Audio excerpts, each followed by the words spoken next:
Hi, இன்னைக்கு வீடியோவில் தீபாவளி ஸ்பெஷலாக பட்டர் முறுக்கு எப்படி செய்யுதுன்னு செஞ்சு காமிக்க போகிறேன்.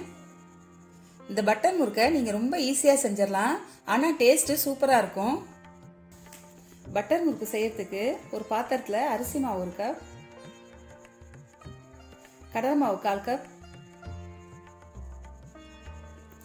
பொட்டுக்கடலை மாவு 2 ஸ்பூன், ஜீரகம் 1/4 ஸ்பூன், உப்பு தேவையான அளவு சேர்த்து நல்லா பெசரி விட்டுக்கோங்க. இதை நல்லா பெசரி விட்டு இது கூட 2 ஸ்பூன் போல் வெண்ணெய் சேர்த்து அதையும் நல்லா பெசரி விடுங்க. 2லேருந்து 4 ஸ்பூன் அளவு வெண்ணெய் சேர்க்கலாம். நான் இன்னைக்கு 2 ஸ்பூன் தான் இதில் சேர்த்துருக்கேன். கடைசியாக இது கூட தேவையான அளவு தண்ணி சேர்த்து நல்லா பிசைஞ்சு விட்டுக்கோங்க.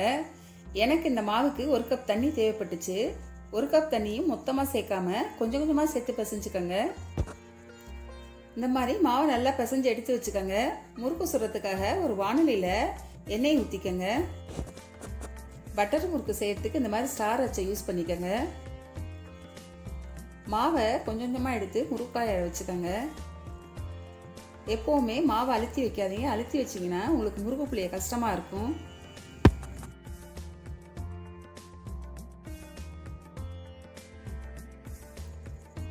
முறுக்கை இந்த மாதிரி ஒரு துணியில் புழிஞ்சு எடுத்து வச்சுக்கோங்க. நேரடியாக எண்ணெயில் புளியறதை விட இந்த மாதிரி எடுத்து வச்சுக்கிட்டிங்கன்னா முறுக்கு ஒரே மாதிரி வேகும், நேரமும் உங்களுக்கு மிச்சமாகும்.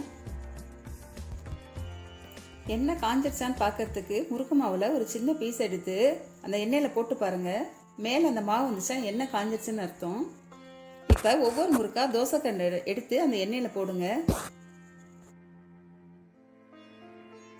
முறுக்கு ஒரு பக்கம் வெந்துருச்சு, திருப்பி போட்டுக்காங்க. இன்னொரு பக்கம் வேக விடுங்க. இது ஓரளவு வெந்ததுக்கப்புறம் அடுப்பை சிம்மில் வச்சுக்கோங்க.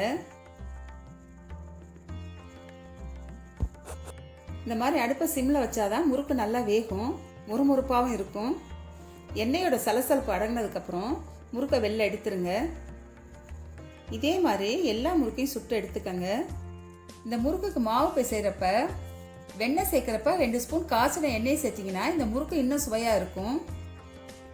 அவ்வளோதான், சிம்பிளான சூப்பரான பட்டர் முறுக்கு ரெடி ஆயிடுச்சு. கட்டாயம் இந்த தீபாவளிக்கு இதை செஞ்சு பாருங்கள். தீபாவளிக்கு மட்டுமில்ல, வருஷத்தில் எப்போ வேணாலும் செய்யக்கூடிய ஸ்நாக்ஸ் இது. இந்த வீடியோ உங்களுக்கு பிடிச்சிருந்துச்சுன்னா கட்டாயம் சப்ஸ்கிரைப் பண்ணுங்கள். இன்னொரு வீடியோவில் இன்னொரு ரெசிபியோட பார்க்குறேன்.